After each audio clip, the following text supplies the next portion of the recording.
Main function of the Parliament is deemed to be ensuring the accountability and transparency of the government.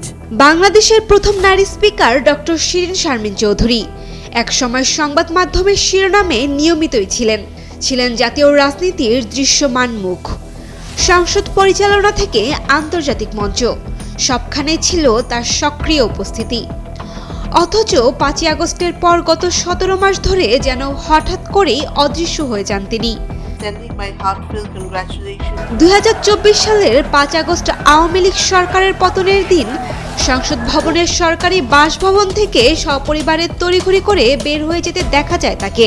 এরপর আর কোথাও শিরিন শারমিনকে প্রকাশ্যে দেখা যায়নি। এমনকি সরকারি গাড়ি ব্যবহার না করে একটি সাধারণ প্রাইভেট কারে চলে যাওয়ায় রহস্য আরও ঘনীভূত হয়।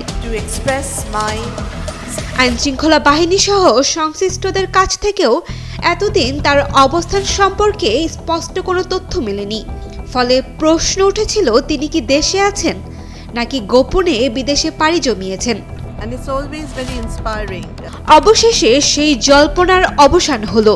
সোমবার ভোরে ধানমন্ডির একটি বাসা থেকে তাকে আটক করেছে ডিবি পুলিশ। এতে নতুন করে প্রশ্ন উঠেছে, এই দীর্ঘ ১৭ মাস তিনি কোথায় ছিলেন? আত্মগোপনে নাকি নিভৃতে কাটাচ্ছিলেন সময়? ডিবি সূত্র জানিয়েছে, রাত আনুমানিক 4:30টার দিকে ধানমন্ডি বাসা থেকে তাকে আটক করে মিন্টো রোডের কার্যালয়ে নেওয়া হয়। উল্লেখ্য, জুলাই-আগস্টের গণঅভ্যুত্থানের সময় সহিংসতার ঘটনায় তার বিরুদ্ধে একাধিক মামলা রয়েছে। তবে কোন মামলায় তাকে আটক করা হয়েছে সে বিষয়ে এখনও বিস্তারিত জানানো হয়নি। Sayema Akter, Daily Sun.